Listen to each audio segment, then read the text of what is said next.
Hi, I'm Dwayne Brown. Tonight on KPBS Evening Edition, they are teaming up to save the Bolts. Details on a new partnership pushing a new stadium plan forward in San Diego. And the number of stranded sea lion pups is nearing an all-time record. Why so many are landing on San Diego beaches, what rescue efforts are underway. I'm Peggy Pico with how you can help. Then, how the gardens of Balboa Park have influenced San Diego's landscape for nearly a century, and the impact of the drought. Our preview of the newest season of Nan Sturman's A Growing Passion coming up.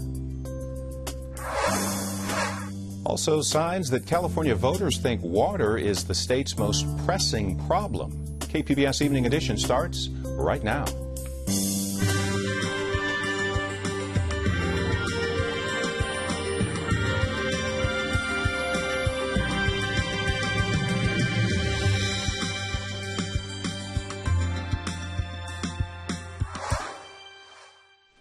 Hi, good evening. Thanks for joining us. California is altering its rules on where some sex offenders can live after being paroled. The Corrections Department says it's changing its policy after a state Supreme Court ruling found the current restrictions go too far. It was based on a San Diego case banning registered sex offenders from living within 2,000 feet of schools or parks. Now, the new rules impose the restriction only on pedophiles or those who've committed sex crimes involving children. There are currently 6,000 sex offenders on parole in California.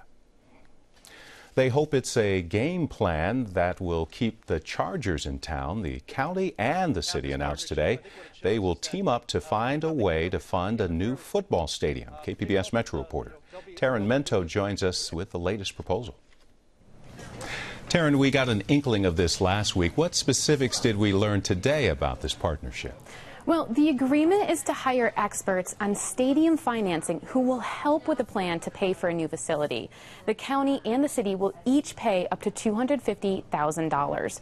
Mayor Kevin Faulconer says the consultants will offer advice as his Citizens Stadium Advisory Group prepares its funding plan by May. These expert consultants will assist us in developing possible stadium financing options, advising on related development and legal matters, and improvement in financial issues. Where are we getting these experts from? San Diego City Attorney Jan Goldsmith says the city recently completed interviewing candidates, and he expects they'll make a selection within the next few weeks. But this is how he described what they're looking for. We will retain a legal firm nationally recognized for their experience with stadiums, and particularly the National Football League. We need this expertise to work together with our legal team. And what do the Chargers have to say about all this? Special counsel Mark Fabiani says the Chargers welcome the announcement. He says the team officials look forward to working with the consultants the city and county hires. Still, the team is moving ahead with its proposal for a joint stadium with the Raiders in Carson. The community group Carson Together says it turned in 15,000 signatures yesterday to put the matter before the city council there. The group only needs about 8,000 valid signatures. KPBS Metro reporter Taryn Mento.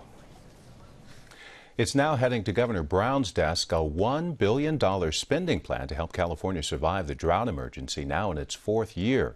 Assembly members passed the measure today. It would expedite infrastructure spending already approved by voters and offer some aid to communities hard hit by dry conditions. The governor is expected to sign it. That relief plan comes in just the nick of time. There is a new report out tonight that shows California's drought may be the worst in history. The report was released by the State Department of Water Resources. It compares severe droughts from California's history. During the drought in the 70s, state reservoirs had less water than they do now. Each drought period brought its own unique challenges. We have many more people than we did in, say, 1977. We had 22 million then. We've got 38 million now.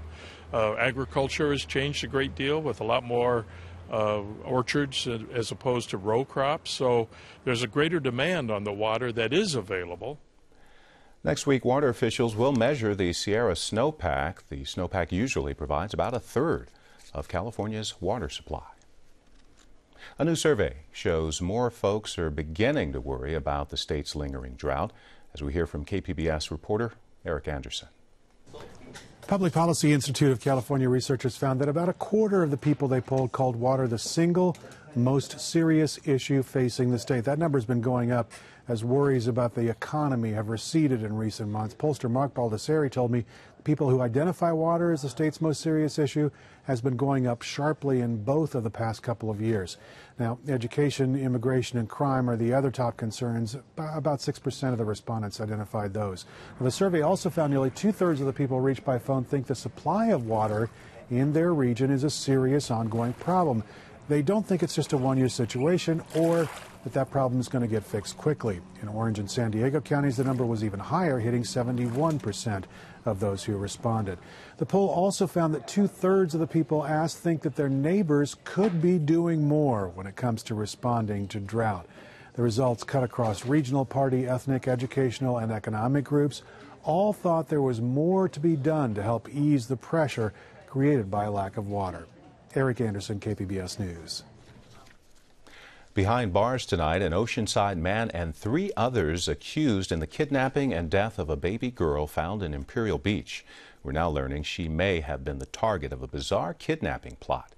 3-week-old Eliza de la Cruz was found in a trash bin last January. Someone kidnapped her after her parents and her uncle were shot at their home in Long Beach.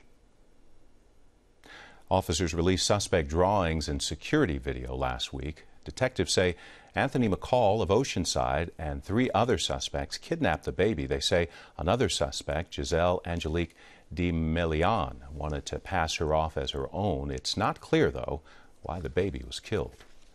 Police say the suspects are connected to another attempted kidnapping at an El Segundo hotel last month. Authorities found a 4-month-old boy there inside a hotel room. Sea lion strandings along the California coast have now passed the 2,000 mark. Peggy Pico finds out what's being done to help the pups in San Diego.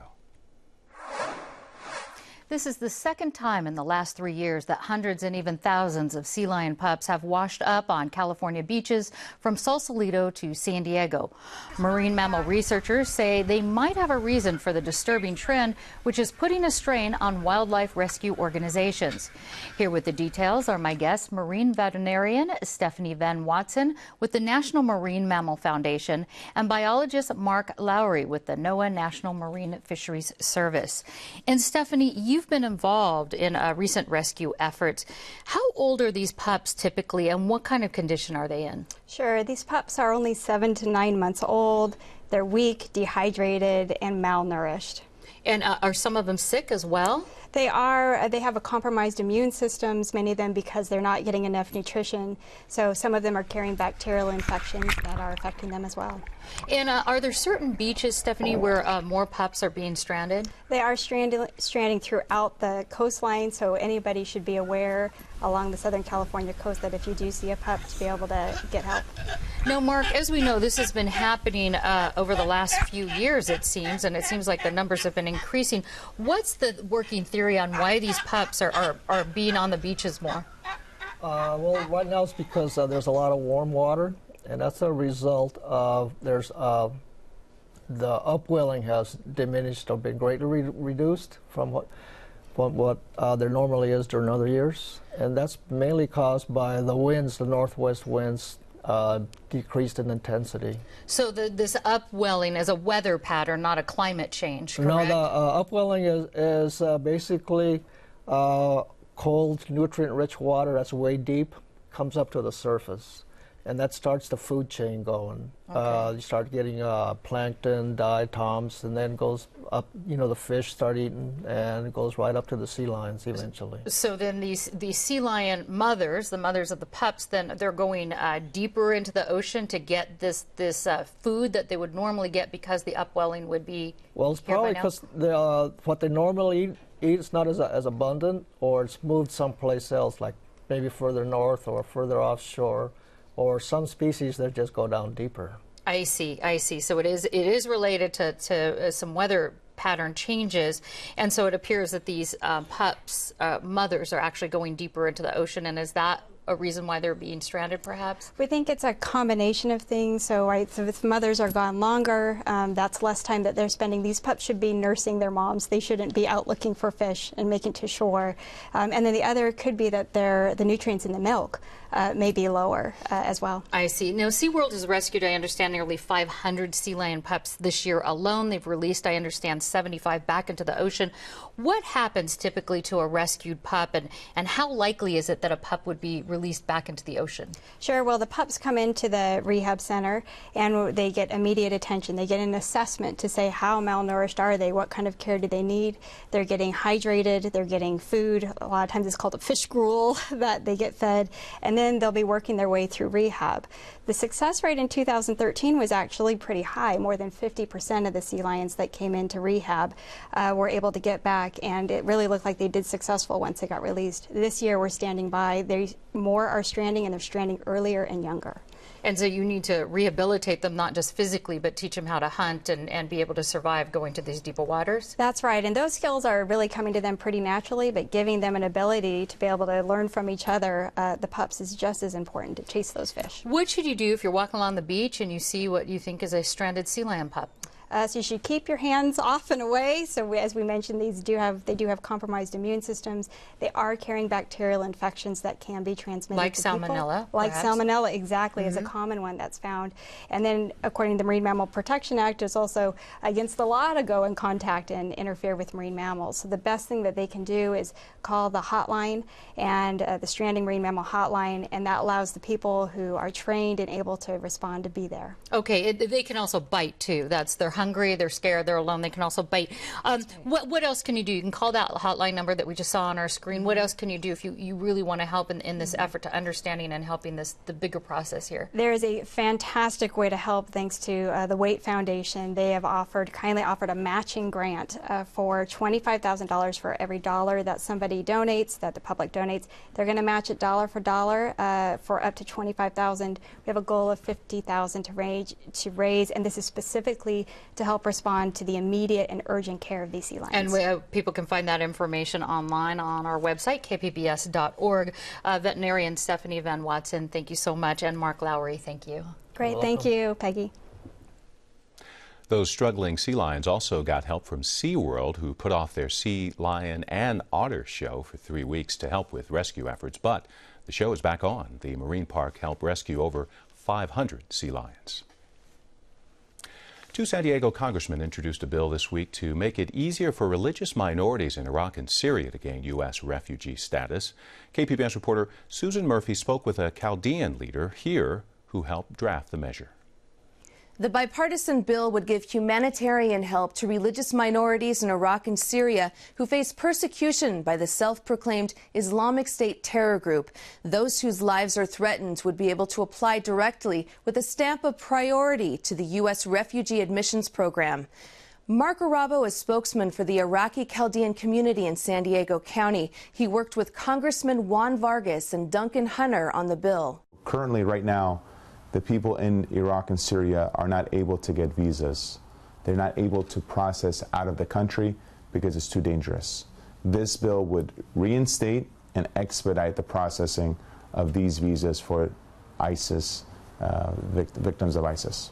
Arabo says 12,500 civilians in Iraq and Syria were killed over the past year. He says many of those threatened by ISIS have close ties to San Diego's Iraqi community. A lot of Chaldeans in San Diego have family members in Iraq, and they're frightened. A lot of them have lost connection, have lost communication. They fear the worst. Arabo plans to visit Washington in mid-April to lobby Congress and the White House on the measure. Susan Murphy, KPBS News. There are new calls tonight for stricter rules in the cockpit following the deadly crash of a Germanwings airliner. Investigators say there is evidence the co-pilot intentionally crashed the plane into the side of a mountain in the French Alps Tuesday. As Associated Press reporter Robert Bumstead shows us, the people who knew him say there were no warning signs. The co-pilot, now the focus of Tuesday's fatal crash of a Germanwings airliner. French prosecutors announcing shocking evidence that the co-pilot had locked himself alone inside the cockpit and intentionally crashed the jet into the French Alps. But why? Andreas Lubitz was 28 years old. He had been with the German airline for less than 2 years. He began his training with the Lufthansa Group in 2008 and attended a flight school in Phoenix, Arizona. In his free time, Lubitz was passionate about aviation. He was a member of a glider club at this airfield in his German hometown of Montabaur. Friends described him as very happy with his job and reject the conclusion that he was capable of causing such destruction. He was a very calm, responsible man. Or let me say, he was acting responsibly, like many others who learned gliding here. Police now guard his family's home not far from the airfield.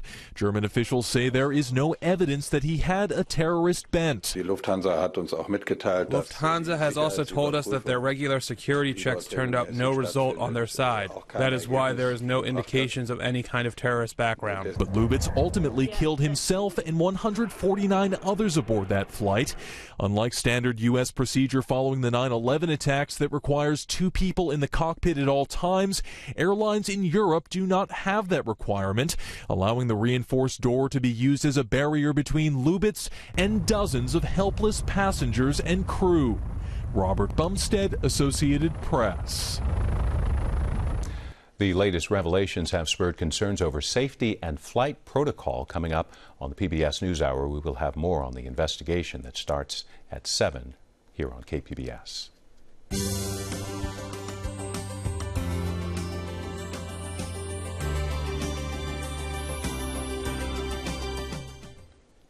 They want kids in California to wake up. This is the theme of a new ad campaign stressing the dangers of e-cigarettes.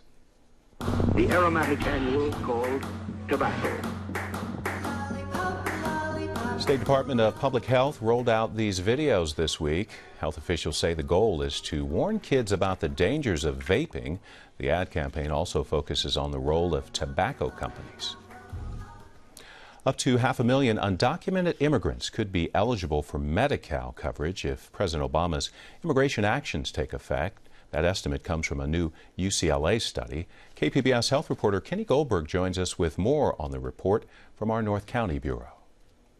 Kenny, who would pay for expanding Medi-Cal coverage to the undocumented?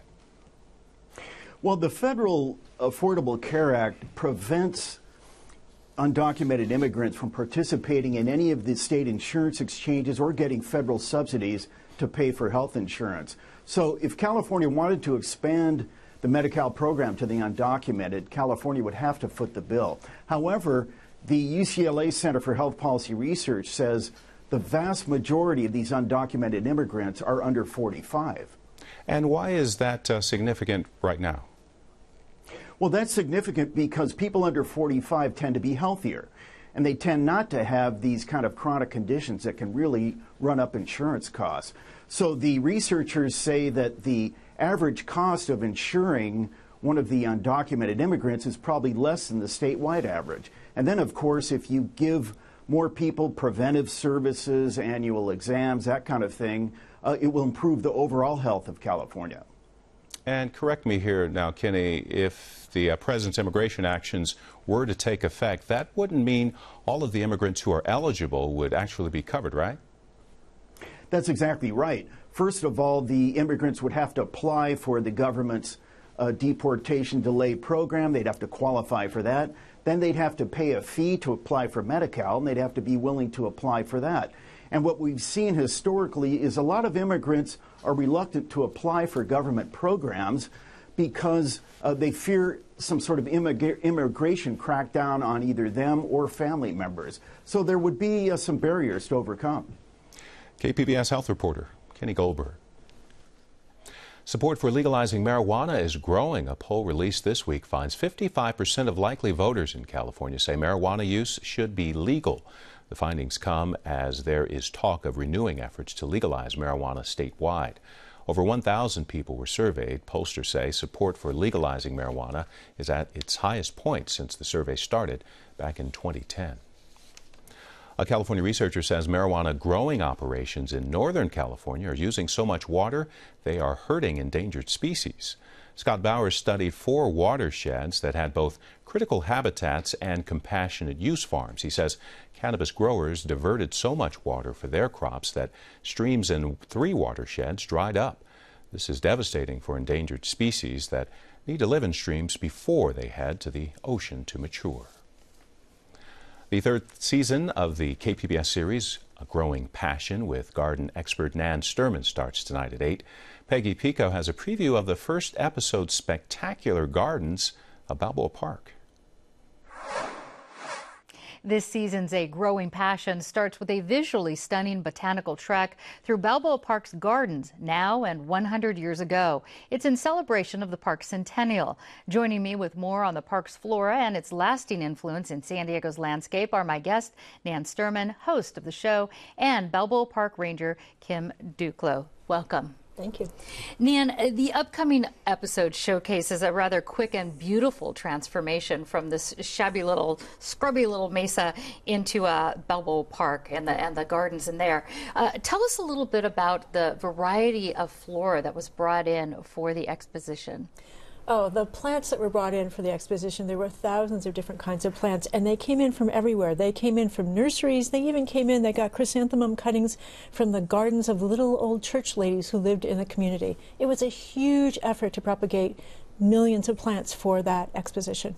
And are any of the original trees, because they brought in trees that had to grow very quickly, right? Are any of those original trees still there? There are a few of the original trees. Actually, Kim knows better than I. There's a couple, the big Moreton Bay fig behind the Natural History Museum is one of the originals.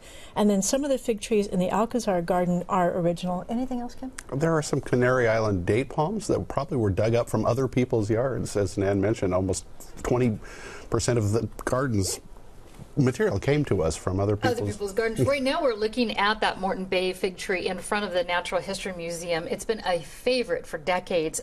Kim, tell us more about this tree. Why is it so important? Well, it's a tree that was just a small part of a formal garden. It was one of 1,000 different plants, but it was always left behind, grew to monumental proportions. I would say most San Diegans, if you said, meet me by the big tree, they'd know that's the one you were talking about.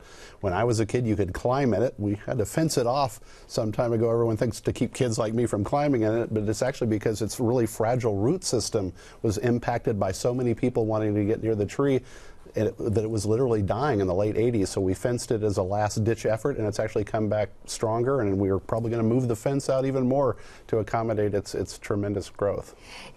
Kim, how have the plants in Balboa Park influenced, maybe the Moreton Bay fig tree as you were talking about, but how have they actually influenced home gardens and public landscape here in San Diego? Well, I think because they have featured so many plants from other parts of the world, but places like us that have a Mediterranean climate with the bulk of our rain when we do get it in the winter time, that they are very adaptable, and people have seen, well, gosh, it looks lovely, it works well in the park, it should work well in my home. And the one thing that's changed is that we are kind of going full circle back to planting within the park a lot of native San Diego plants, which we didn't always feature, but you're going to see more and more of that. And I think we're certainly encouraging people to plant natives in their home gardens now. And I wanted to follow up with Nan about that. So it may seem like, oh, you see these beautiful plants at Balboa Park, or you grew up with them, but it's not necessarily a good thing, especially now, to bring them home, correct? That's true. A lot of the plants in the park are very thirsty plants, or maintenance-intensive plants.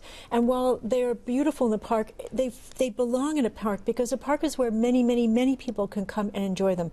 But at our homes, we should do something different. In fact, one of the best examples, I think, of what we should be doing in our homes is in front of the Balboa Park Club building, which is sort of near the House of Hospitality. Sure. And it's just a beautiful dry planting of very interesting plants that take no water. And speaking of drought, Kim, how is Balboa Park coping? What are you doing there, and how has it affected the park? Well, like so much of the rest of the whole West, we are suffering mightily. We've lost some trees, no doubt, because of this now 3rd year of the latest drought. So we are mindful of that. One of the great things is we're trying to do things like use weather station irrigation watering, so we're much more effective that way, much more efficient. But we're going to be removing some. There are probably things like redwoods that probably never really should have been planted in Southern California, but we're looking to species like Tecate Tecate cypress or Cuyamaca cypress, which are rare in their own ways and native really to this area, and we're going to be seeing those throughout the park. And then you're going to be dealing with the drought and gardening in your next few episodes, correct? Yes, we have an episode coming up on the path of water, how water flows, and we actually go to the source of our drinking water, which is basically Oroville Dam, and out to the Colorado River to show people where water starts and how far it has to come to reach our farms and our gardens, how precious it is, and how we really need to be mindful of how we use it. Well, it was visually stunning from what I've seen. I can't wait to see the rest of the episodes. Nan Sturman and Kim Duclos, thank you so much for giving us this little preview. Thank you for having us. Thank you. I'm Gwen Eiffel on the next News Hour. How foreclosures in Florida are attracting investors. That's Thursday on the PBS News Hour.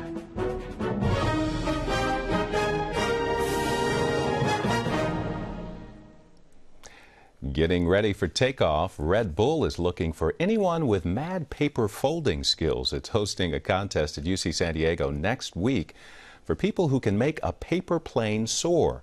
Now, the winners move on to the global finals in Salzburg, Austria. The competition is expected to be intense with 76 universities and more than 2,000 student competitors.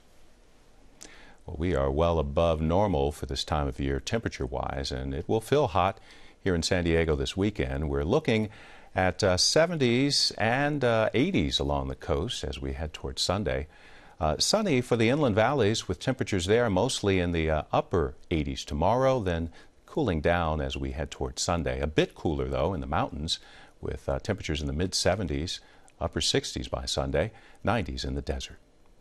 You can find tonight's stories on our website, kpbs.org/evening edition. Thanks for joining us. You have a great night.